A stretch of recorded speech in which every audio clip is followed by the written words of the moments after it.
médicas en los medios, cuáles son verdaderas, cuáles son falsas, y antes de entrar directamente en noticias médicas, es interesante aclarar qué son las noticias falsas, ¿no? Antes de entrar directamente en el tipo de noticias falsas sobre salud sanitaria y sobre pandemia. Noticias falsas han existido siempre, la difusión de información falsa ha existido siempre, no es un fenómeno nuevo. Ustedes piensen que ya desde comienzos de la era cristiana, los romanos, por ejemplo, usaban la difusión de esa información falsa para perseguir a los cristianos, ¿no? Por lo general arrancaban esas persecuciones con alguna acusación o de infanticidio, o de incesto, o de canibalismo, y derivaban en persecuciones a los cristianos. Después sucedió también que en la Edad Media la Iglesia también utilizó mucho esa difusión de información falsa para hacer otras persecuciones. Hay un hecho muy gracioso en el gran incendio de Roma, que fue en el año 64 de la era cristiana. Nerón le echaba la culpa a los cristianos del incendio que casi había destruido todo Roma, y la mayoría del pueblo le echaba la culpa a Nerón, que decía que había ordenado, que había provocado el incendio para ocultar pruebas de lo que hacía. Bueno, sí es cierto que Nerón no era ningún inocente, pero por lo menos sobre el gran incendio de Roma no hay pruebas de que alguien lo hubiera iniciado. Y después ejemplos un poco ya más recientes de lo que han durado las noticias falsas en la historia. Hay un caso muy curioso que pasó en Trento, en la Edad Media, alrededor del siglo XV, año 1470 y pico. Se usaba lo que se conocía como libelos de sangre, los usaba por lo general la Inquisición. También empezaban a difundir información falsa en Trento. En 1475 difundieron la información de que los judíos habían cometido un supuesto crimen ritual a un chico de 2 años que se llamaba Simón, y no solo que murieron en la hoguera todos los que teóricamente habían ejecutado ese crimen ritual, sino que la Iglesia tardó aproximadamente 3 siglos en concluir que eso había sido un hecho basado en información falsa. Recién en 1965 la Iglesia dictaminó que eso no había sido un crimen ritual, que Simón de Trento había sido convertido en mártir, se le dio baja. No sé exactamente cómo es ese procedimiento, pero bueno, también es una prueba para mostrar lo que duraba la circulación de noticias falsas, incluso mucho antes de la era que estamos viviendo hoy, y que a esto quiero pasar directamente. Esta es una de las tantas definiciones que hay sobre fake news. Fake news son noticias falsas, que por lo general es contenido pseudo periodístico, o sea, disfrazado de una noticia, que se difunde a través de portales, de la prensa, la radio, la televisión y redes sociales. Es muy importante esta palabrita redes sociales, tenganla en cuenta, porque mucho de lo que tiene que ver con fake news tiene que ver con las redes sociales y pasa por ahí. Como veíamos recién, no es un fenómeno nuevo. ¿Qué es nuevo acá en relación a lo que yo acabo de contar, que eran casos desde hace casi 2000 años? Lo nuevo es toda la tecnología de la información, que tanto nos ayuda, por ejemplo, para estar conectados en esta charla. Bueno, también ayuda a que esa circulación de información falsa tenga muchísimo más alcance. Ustedes piensen que ya más de la mitad de la población mundial, cerca de 3.500 millones de personas, están conectadas a Internet en este momento. Así que, bueno, realmente el fenómeno, lo que tiene, la diferencia que tiene hoy es el alcance, que es prácticamente ilimitado, y la velocidad de ese alcance con el que llega a todos lados una noticia falsa. Y lo más importante de esto es que al nosotros ser actores de esas redes sociales, somos consumidores de esas noticias falsas, pero también productores. Cuando nosotros difundimos una noticia falsa que nos llegó en un grupo de WhatsApp, se la difundimos a otros conocidos o a otro grupo de WhatsApp, también nos estamos transformando en productores de información falsa. O sea que este nuevo circuito basado en Internet, en las redes y en la tecnología, potencia de una manera muy preocupante este fenómeno. Y sobre todo porque este círculo de desinformación, que estamos hablando, tiene mucha incidencia en la sociedad. O sea, no es que no pasa, bueno, así, esto también era igual en el pasado, con el ejemplo que les acabo de contar, pero de nuevo, el alcance y la velocidad que tienen hoy hace que esa incidencia en la sociedad sea mucho más masiva, mucho más masiva. Bueno, las noticias falsas han creado un nuevo contexto. La Real Academia Española, creo que fue en el año 2010, entre 2016 y 2017, que adoptó este concepto, la posverdad, que es cuando los hechos objetivos son menos importantes a la hora de modelar la opinión pública que la apelación a emociones o creencias personales. ¿Qué quiere decir esto?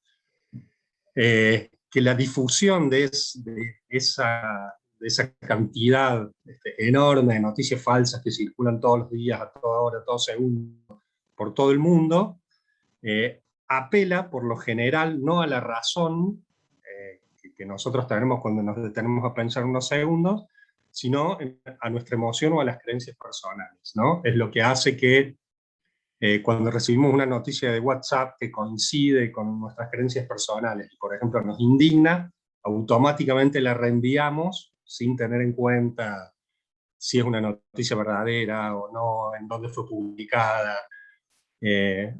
Bueno, cuando esto se transforma en un contexto que atraviesa toda la sociedad, hablamos de la posverdad. No importa tanto la verdad de los hechos objetivos, sino lo que yo creo o lo que me produce a mí la información que yo escucho, ¿no? Es el típico caso de los terraplanistas, ¿no? No importa cuánto argumento y cuánta información reciba yo sobre que la Tierra es redonda, yo creo decididamente que es plana y no va a haber forma de que alguien me haga cambiar de idea de eso.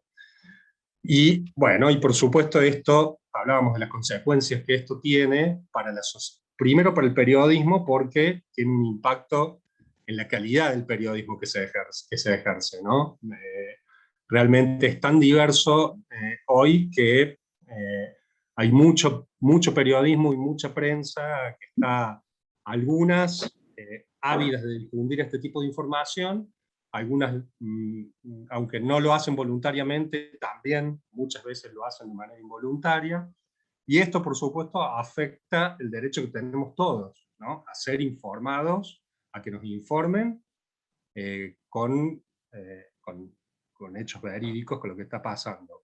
Uno de los ejemplos más que ustedes habrán escuchado en las noticias de los últimos años, que a raíz de todo este caso fue que la posverdad entró como concepto en los diccionarios del mundo. Un caso muy notable que fue en la campaña que se llamó la presidencia de Donald Trump en 2016, como presidente de Estados Unidos, que hay un sitio, que después si ustedes quieren visitarlo es muy, muy interesante, que se llama PolitiFact, que ya lo voy a contar más adelante de qué se tratan estos sitios de fact-checking, que se dedican a chequear datos, y ellos mostraron que el 70% de las declaraciones de Trump durante esa campaña eran o engañosas o total o parcialmente falsas.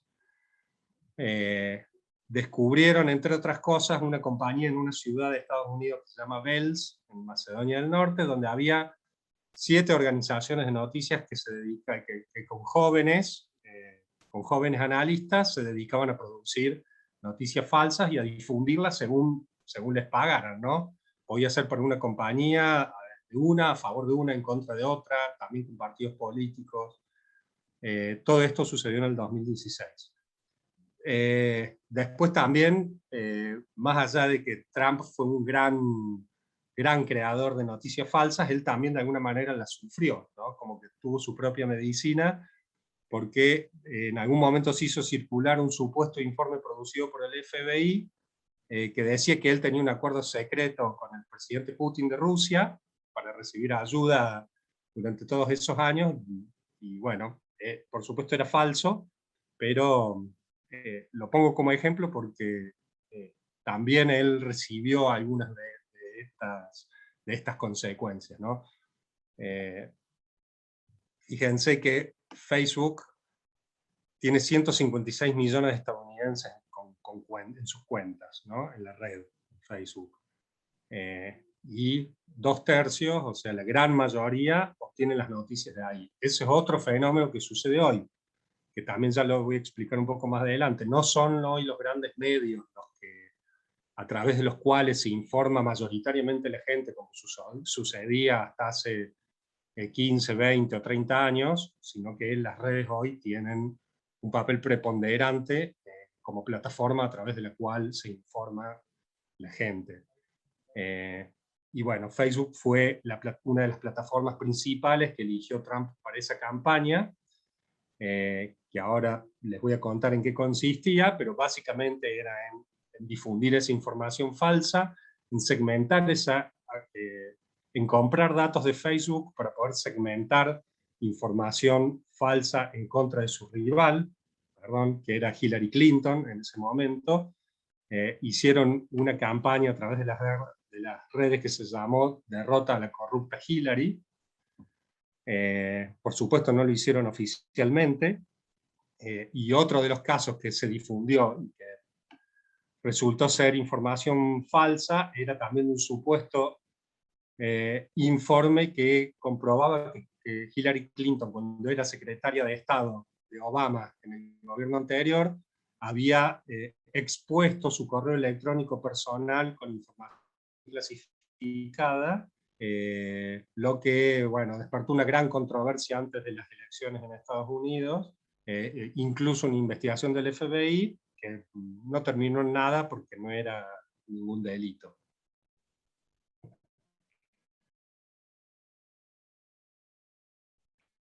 Esta es una de las informaciones que se difundió en este tipo de fake news.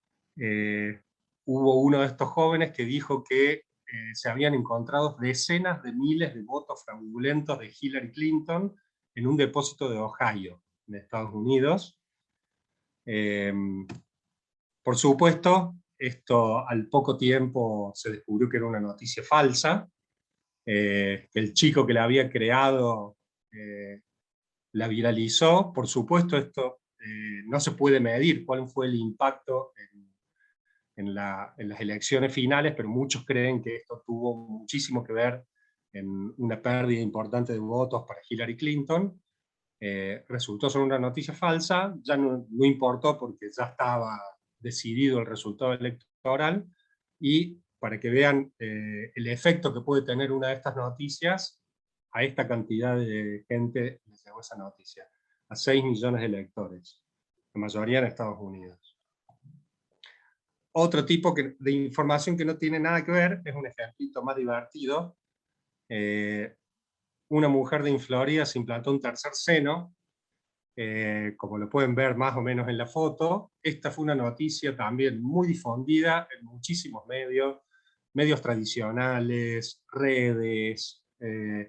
También fue una noticia que se viralizó en todo el mundo, con millones y millones de vistas, y por supuesto resultó ser una fake, una noticia falsa, de que la mujer había simulado un implante para entrar en un reality show.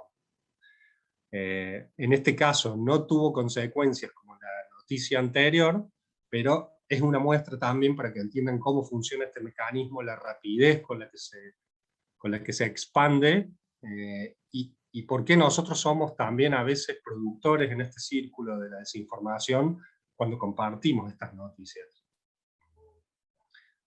Bueno, esto es lo que les contaba recién. Hay dos conceptos claves para entender la diferencia de lo que pasa hoy con las noticias falsas, porque broadcasting era como el viejo paradigma de los medios de comunicación, cuando las grandes cadenas de televisión y de radio eran las que, las que, sobre todo en el siglo XX, las que determinaban qué era noticia, qué se difundía, cómo se difundía, con muy poca sinergia e interacción con las audiencias.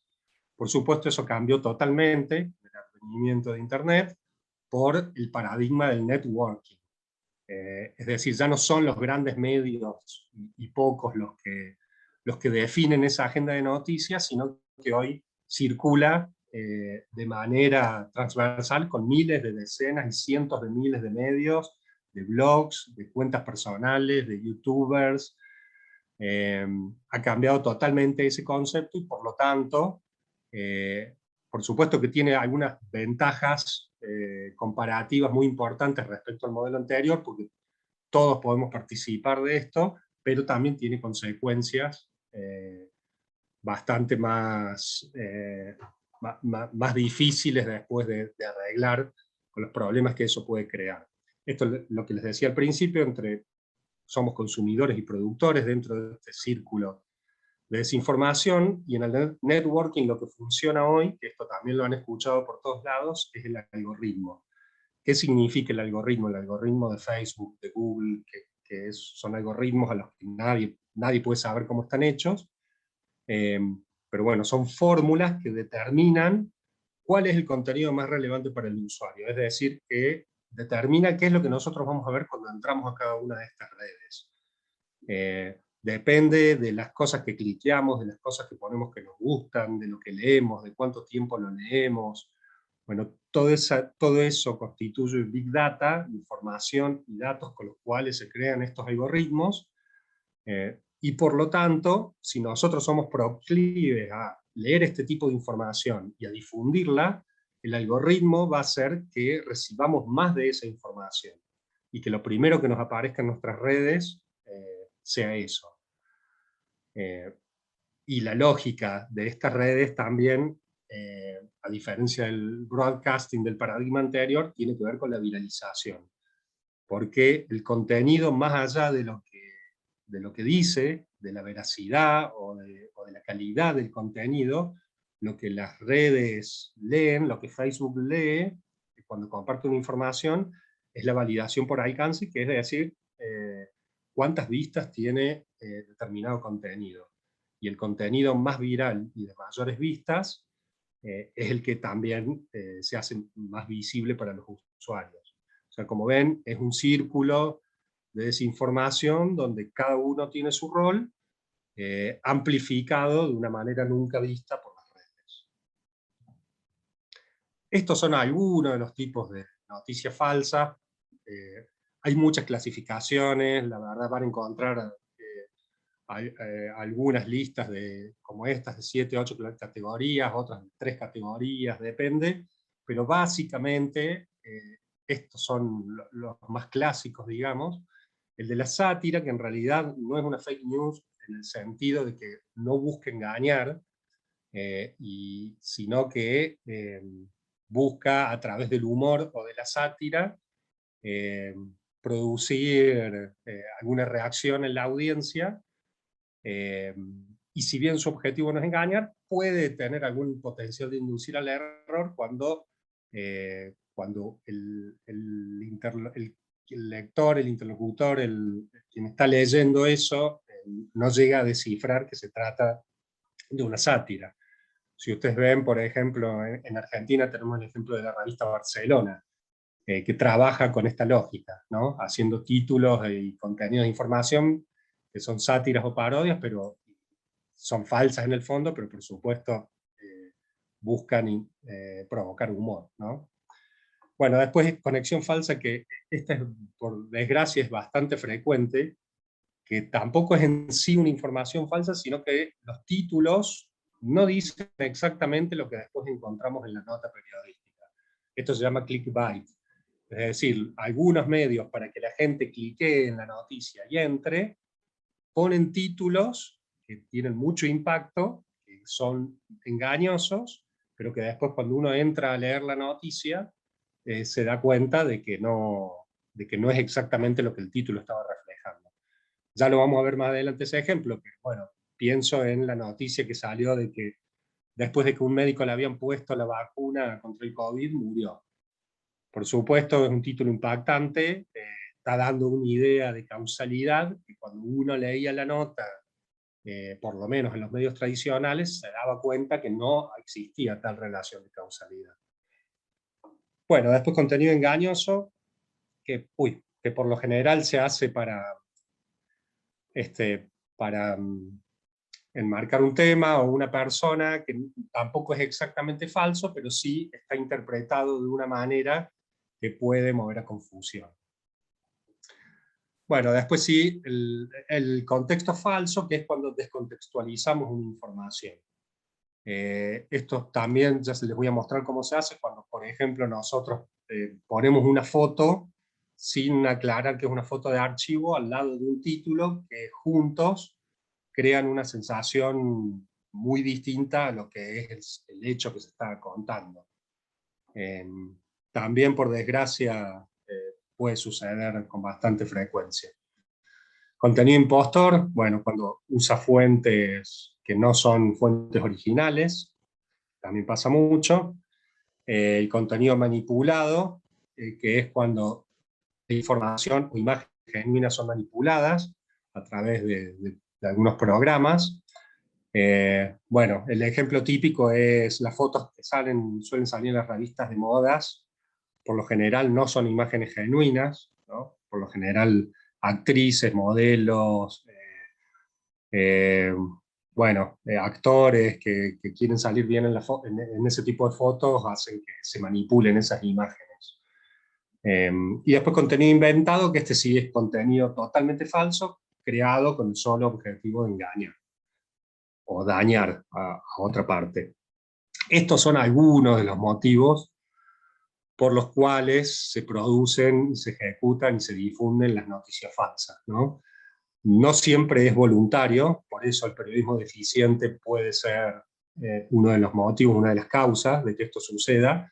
Cuando no se trabaja con el chequeo de la información y se hacen las cosas apurado y no necesariamente con la intención de dañar, pero puede suceder que el periodismo y los periodistas también entren en ese circuito.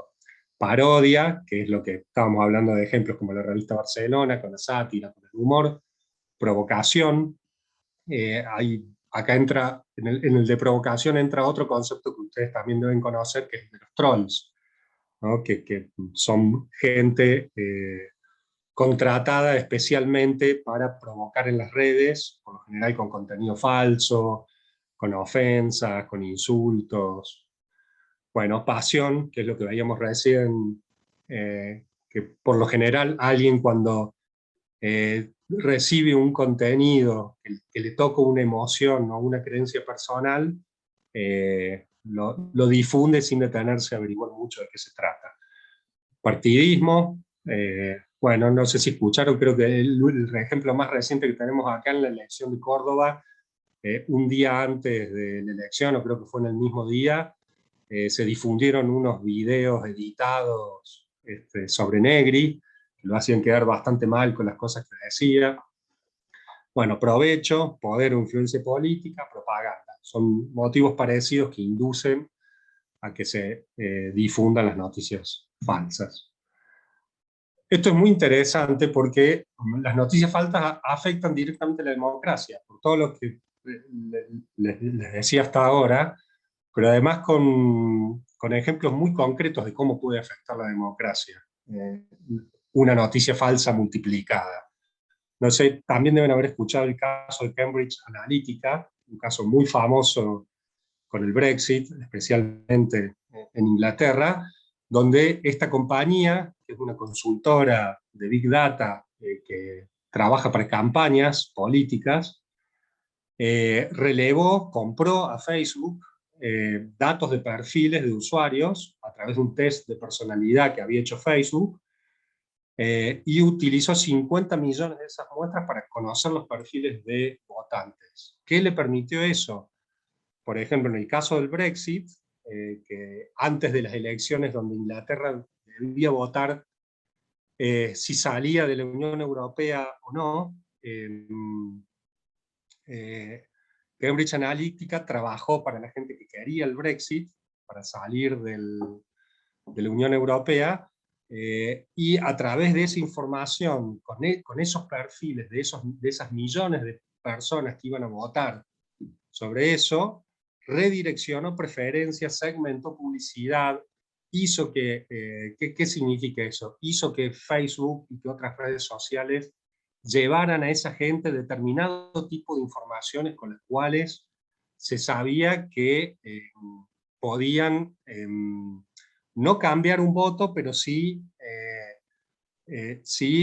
tocar, eh, perdón, estoy buscando la palabra justa, sí inclinar finalmente la balanza hacia un voto con gente que sabían proclive a determinadas creencias relacionadas con eso.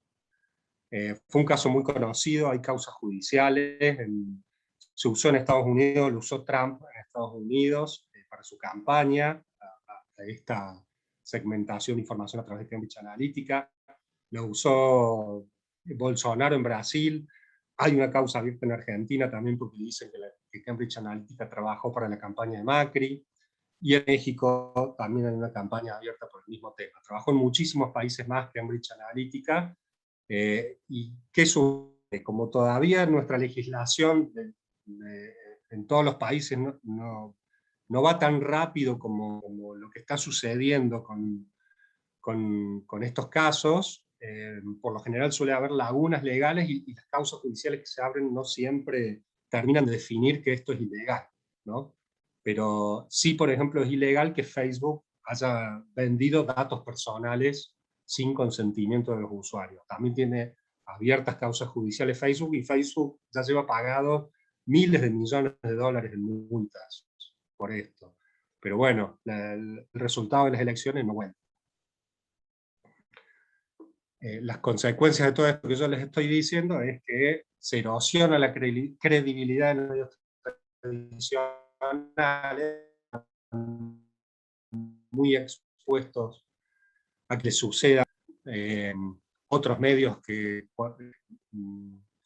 trabajan no de manera independiente, sino muy parcializados, entonces eso también erosiona la credibilidad de todos los medios.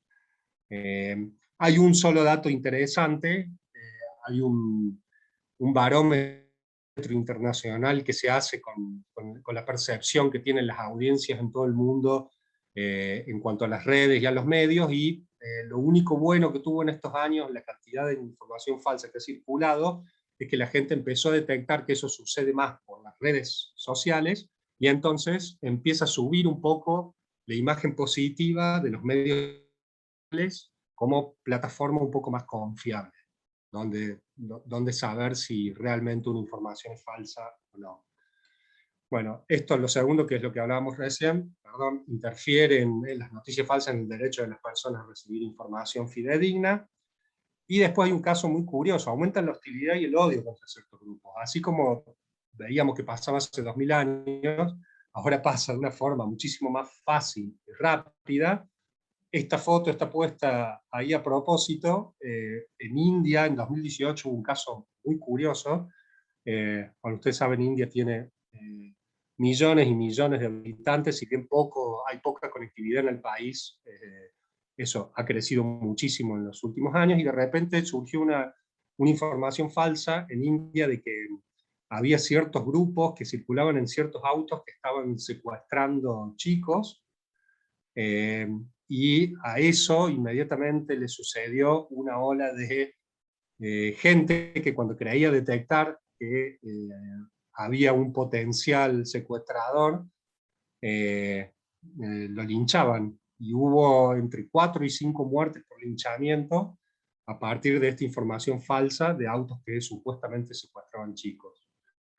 Yo recuerdo en La Voz, trabajando hace como 5 años, nosotros tuvimos que escribir una noticia diciendo que había una información que circulaba por WhatsApp, que era que había una traffic blanca cerca de algunos colegios, teóricamente vigilando a algunos de los chicos para secuestrarlos. y se viralizó de tal manera en Córdoba que hubo que hacer una noticia para decir que no existe ninguna tráfico blanca, porque bueno, WhatsApp, eso es lo otro que tiene. En Facebook nosotros podemos ver y controlar, y se pueden hacer monitoreos de cómo reacciona la gente, qué le gusta, qué información comparte, cuál no. Pero en WhatsApp eso no hay forma de monitorear. Entonces, de repente, los grupos de WhatsApp tienen una potencialidad enorme para difundir este tipo de cosas, y nosotros muchas veces colaboramos en eso. Y ahora sí, entro un poco más en el tema, perdón por esta larga introducción de las noticias falsas, pero entro en el tema que tiene que ver con lo más reciente que nos está pasando, que es la pandemia, que es las vacunas, que es la que tuvo, que es la última de las grandes, de los grandes tópicos de infodemia que tenemos en el mundo. Infodemia, eso después se los voy a mostrar, es un término que elaboró Naciones Unidas, perdón, la Organización Mundial de la Salud, ¿no? Para definir a la proliferación y multiplicación de noticias falsas sobre la pandemia. A eso se le llama infodemia. Y bueno, hablando de lo más cercano que tuvimos hasta hace poco tiempo, más o menos promediando la pandemia, tenía que ver con información que circuló sobre vacunas, ¿no? Estos son algunos de los principales argumentos que los antivacunas, pero no solamente ellos, utilizaron al principio, sobre todo, para denostar a la vacuna eh, y decir que la vacuna no era segura, no era necesaria, era una conspiración. En algún momento se hablaba de Bill Gates, de la OMS, de China, para controlar, para meternos cosas en las vacunas y controlarnos, que el desarrollo de la vacuna no estaba bien hecho, que la vacuna no estaba aprobada, que era un negociado de laboratorios y de muchos países. Había motivos religiosos también, y por último, uno que todavía estamos discutiendo, que tiene que ver sobre la libertad individual, ¿no? Si es una violación o no de la libertad individual el no querer vacunarse. Esto yo le pongo algunos de los ejemplitos como para que vean cómo sucedió todo este mecanismo y esta lógica. Fíjense, este dato que les voy a mostrar es este estudio que aparece acá abajo, estudio de First Draft, que es una ONG también muy conocida que trabaja monitoreando la difusión de informaciones falsas, y este es un informe que hizo para la BBC de Londres. Ellos mostraron que más o menos entre diciembre de 2020 y marzo de 2021, el 6,5% de las interacciones en las redes, me gusta, reacciones, compartidos, en posteos en español en Facebook, eran mensajes desinformativos y antivacunas. Acá mostramos uno nomás, que es el que investigan en Miami, este es el que les conté hace un ratito, investigan en Miami muerte de un médico que recibió la vacuna COVID. Bueno, por supuesto insinúa que la vacuna es responsable, pero bueno, cuando uno empieza a leer la nota se da cuenta de que no es así, que no hay una relación de causalidad, que se está investigando la causa de la muerte, que no hay nada de lo que ese título quiere sugerir. Bueno, esto también circuló muchísimo, sobre todo al principio de la pandemia, ¿no? Este plan de que las élites tienen un plan para controlar el mundo, y entonces las cuarentenas y el encierro y lo que nos iban a hacer con las vacunas, en realidad se trataba, bueno, la más conocida de estas es la que llama la culpa a Bill Gates, de haber hecho él en conjunto con China y otras empresas, de haber creado esta cepa para poder controlarnos de manera virtual. Bueno, la mayoría son un delirio, pero muchas han sido muy, muy compartidas. Esto también es otra forma de descontextualizar, como veíamos que es una de las categorías de las noticias falsas. Si ustedes ven, es una entrevista a un médico donde pone en duda dice que ninguna vacuna contra COVID-19 ha sido aprobada, pero claro, esta noticia se difunde en un momento, en realidad, esta entrevista fue hecha mucho antes de que se aprobara cualquier vacuna. Ninguna de las vacunas estaba aprobada. Creo que esta entrevista originalmente se publicó en agosto de 2020, y fíjense la fecha en la cual se está difundiendo, que es cuando ya estaban aprobadas las primeras vacunas. Entonces están descontextualizando una entrevista de alguien que dice que ninguna vacuna es segura porque no están aprobadas, o que ninguna vacuna es segura, pero muchos meses antes de que se aprobara la primera vacuna. Bueno, el caso de la Sputnik, nosotros también lo hemos tenido bastante debate en Argentina. También, digamos, ha tenido muchísimas críticas la vacuna Sputnik, muchísimas dudas e información que circuló sobre el laboratorio, sobre el ocultamiento de información. Bueno, todo eso se disipó, no recuerdo si en febrero o marzo de este año, con la publicación de la vacuna en The Lancet, que es una de las más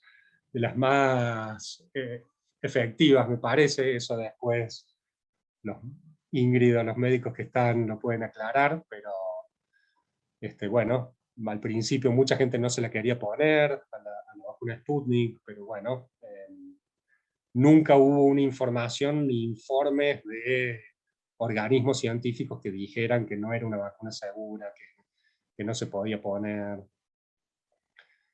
La cuestión de la religión suele jugar también un papel importante en la difusión de noticias falsas, con las ideas apocalípticas, ¿no? Así como en su momento fue que cuando pasamos al siglo XXI, el 1 de enero del año 2000, se iba a acabar el mundo, iba a haber un colapso, con el 11S otro tanto, cada vez que asume un papa sucede lo mismo. Bueno, la pandemia también fue un momento en el que todas estas teorías apocalípticas se sacaron a relucir. Por supuesto, ninguna de ellas, ningún sustento. Esto es interesante porque incluso si hay muchos teólogos, esto es interesante, si alguno de los que está acá es una persona religiosa y ha leído cuestiones relacionadas con el apocalipsis, también puede leer a teólogos muy serios que explican por qué todas estas teorías también son ridículas, ¿no? Incluso basándose en los mismos estudios teológicos. Bueno, este es uno de los debates más recientes que tenemos relacionados con las vacunas, que fíjense, esta noticia también es un poco que usa una información muy localizada para extenderla hacia todo el mundo, ¿no? Aparte de que la información esta también era falsa, porque es muy difícil, es una discusión, bueno, que estamos teniendo ahora sobre nosotros en Córdoba, por ejemplo, los docentes que no quieren vacunarse para ir a trabajar, no los pueden despedir, pero bueno, tienen que hacerse un test antes de ir a trabajar, PCR, no recuerdo si es semanalmente o quincenalmente, pero bueno, esta información circuló también por todo el mundo, una información falsa, porque en casi ninguno de los países se podría dar esta situación de que alguna empresa pueda despedir a alguien porque no se quiere poner la vacuna. Sí lo puede obligar a realizarse tests, incluso en algunos casos a tener licencias sin goce de sueldo, pero nunca a despedir, y esto fue uno de los motivos que también avivó bastante el debate de los que no se querían poner la vacuna. Bueno, esto es infodemia, el término que les decía recién, que acuñó la Organización Mundial de la Salud en el último año, para nombrar a toda esta avalancha y multiplicación de noticias falsas sobre la pandemia que circulan, y ellos este link es buenísimo, si quieren después lo ponemos en el chat para que lo vean, yo voy a ver si lo podemos ver, creo que sí, acá. Fíjense, es consejos para la población acerca de los rumores sobre el nuevo coronavirus. Lo creó el año pasado la Organización Mundial de la Salud, está en español, y yo creo que es uno de los sitios más completos donde podemos ver todos los mitos y las noticias falsas que circulan alrededor del COVID. Por ejemplo, demostrado, los suplementos de vitaminas y minerales no curan el COVID. Demostrado, los estudios demuestran que la hidroxicloroquina no produce efectos clínicos beneficiosos en el tratamiento. Hay otras cosas que no están demostradas, pero sí aclaradas. Hay que ponerse mascarilla para hacer ejercicio físico. Demostrado, nadar o estar en el agua no transmite el virus. ¿Pueden los zapatos propagar el virus? Otras de las dudas. El uso de las mascarillas médicas cuando se llevan puestas correctamente no provoca intoxicación, como se decía también al principio. Bueno, en fin, estos son muy graciosos, ¿no? Añadir pimiento picante a la sopa u otras comidas no previene ni cura. Las moscas domésticas no transmiten el COVID. Es muy interesante porque esto, además de ser, bueno, las redes de telefonía tampoco lo propagan. Digo, es muy interesante este sitio porque además de que nos saca todas las dudas relacionadas con estas noticias, también nos muestra el nivel de paranoia al que llegamos en algún momento. Por supuesto, bueno, puede ser explicado por el pánico, por lo que fuera, o por la falta de información y incertidumbre que había en un primer momento, pero lo cierto es que hemos difundido muchísima información que no tenía sentido, y acá está muy bien aclarada. Así que si ustedes entran directamente a la Organización de las Naciones Unidas, ya vamos a poner este link ahí en el chat para quienes les interese. Y estos son consejitos así muy, digo, para ir terminando la charla sin necesidad, sin ser tan pesimistas, y pensando un poco en qué podemos hacer nosotros para detectar esto, ¿no? El fact-checking es la verificación del discurso público y de noticias en las redes. Nosotros tenemos sitios en Argentina como chequeado.com, ustedes pueden entrar, es libre. Ese chequeado.com también yo creo que de los sitios argentinos es el que más cerca estuvo de esta verificación a medida que se difundían las noticias falsas sobre el virus. Ellos ayudaron muchísimo en eso. Ellos fueron pioneros en Argentina, pero ya hay muchísimos sitios a nivel internacional que lo hacen. Lo que acabamos de ver de las Naciones Unidas es un fact-checking, pese a que ellos no son un medio, pero es la OMS. Y estos son algunos de los consejos que la gente que hace fact-checking nos da para detectar cuando podemos estar frente a una noticia falsa. Primero, desconfiar de títulos grandes y en mayúsculas, con signos de admiración, esas cosas grandilocuentes que por lo general quieren atraer, quieren impactar visualmente. Bueno, hay que tener cuidado con qué tipo de información es esa. Otra, analizar cuando ustedes van a un sitio o ven que alguien difunde algo, fíjense quién es, qué medio es, qué persona es, qué dice su perfil, si tiene datos de cómo se conforma ese equipo, si tiene datos de alguna dirección real en el mundo y no algo perdido que nadie sabe ni quién es, ni cómo se financia, ni hay ningún nombre. Después chequear links y citas, por lo general, cuando ustedes reciben una noticia en las redes, ustedes ven que tienen muchos links. Cuando viene en color azul y subrayado, quiere decir que ustedes lo pueden, si cliquean ahí, pueden chequear si realmente ese link es la noticia original que está diciendo la nota, si realmente tiene la información original que están mencionando en esa nota. Es muy útil chequearlo de esa forma. Desconfiar de URLs similares a sitios conocidos, usados para confundir. Esto se usa muchísimo en las estafas virtuales, ¿no? De repente, si ustedes ven un sitio que les está pidiendo datos, y el sitio dice bienvenido a visa.com, bueno, tienen que desconfiar porque saben que seguramente no tiene nada que ver con la tarjeta Visa. Entonces desconfían mucho de ese tipo de nombres. URLs es lo que ustedes ven en la casillita de arriba, cuando ponen la dirección del sitio a donde quieren ir, esa es la URL. Bueno, esto ya es un poco más complejo, pero cuando se pueda, por lo general, ahora las redes facilitan muchísimo los contactos interpersonales. Entonces, de repente, ustedes reciben una información que cuenta una historia sobre alguien, que afecta a alguien en algún lugar, y si ustedes tienen la posibilidad de contactarse con alguien de ese lugar, o con la misma fuente, o con el mismo entrevistado que está en esa nota, es lo aconsejable para chequear que realmente se trate de una información real. Y después la otra es la búsqueda inversa de imágenes, para que ustedes vean si lo que están recibiendo es una imagen real, no es real, si es un plagio, de dónde viene esa imagen.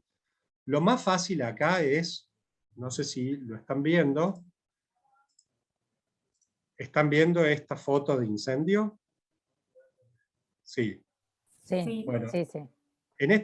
hay dos formas de chequear si esta foto que estamos viendo es una foto real o no. La más fácil es que apoyan el cursor, el mouse, en esa foto, aprietan el botón derecho y van a donde dice buscar imagen en Google. Entonces, una vez que ustedes van a buscar imagen en Google, con el botón derecho imagen en Google, acá aparece un listado de dónde aparece esa foto, y fíjense cuáles son los primeros títulos que me aparecen al buscar la imagen.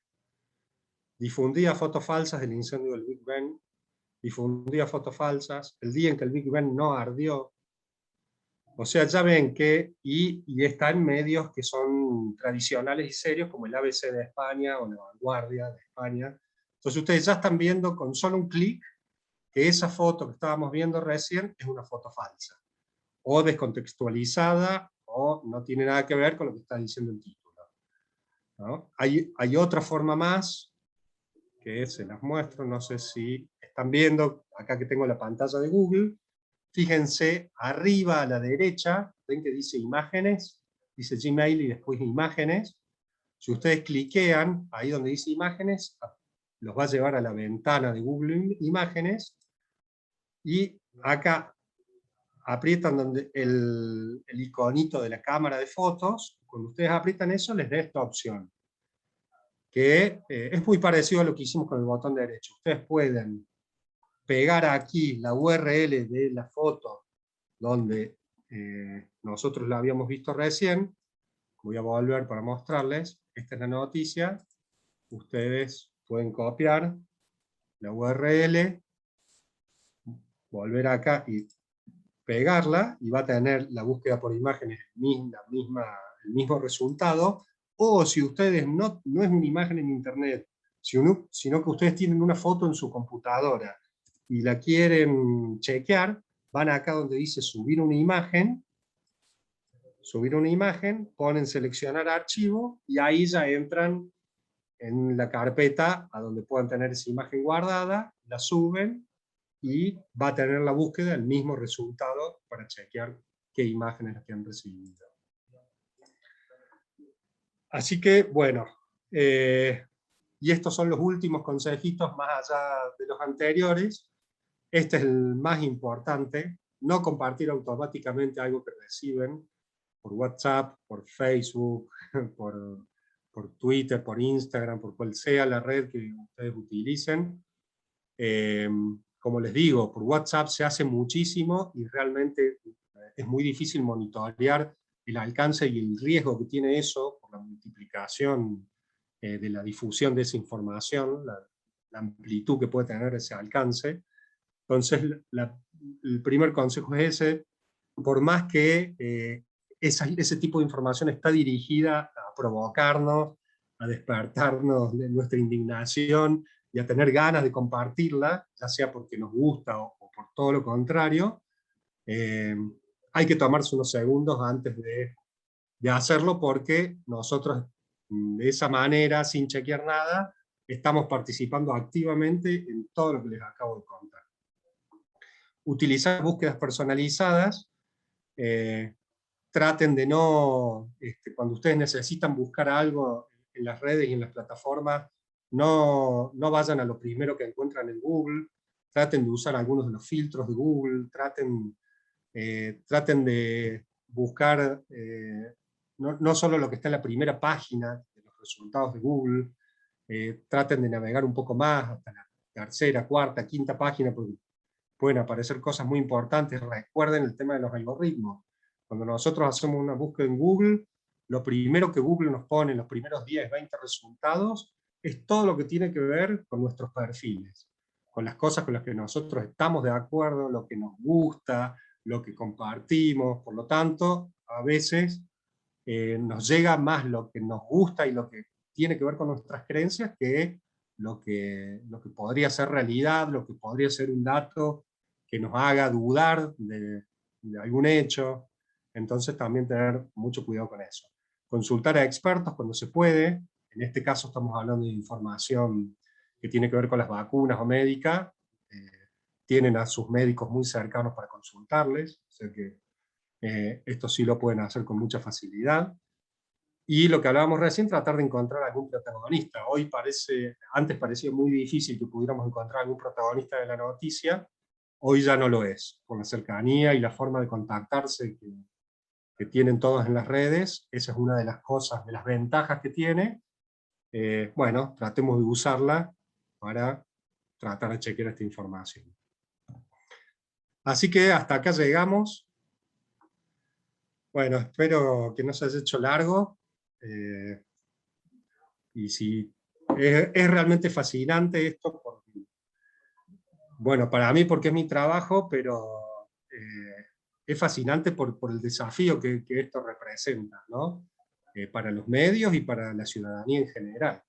Es uno de los mayores peligros que trae, las mayores desventajas que trae la circulación de la información por las redes. Entonces cada vez surgen más apoyos de las mismas redes incluso a sitios que hacen fact-checking, verificación de discursos y de noticias falsas, pero por supuesto no alcanza. Los millones de usuarios que pueden acceder en segundos a una información cuando se viraliza, todavía estamos muy lejos de que los sitios de fact-checking puedan a tiempo evitar o mitigar el impacto de la difusión de esa información.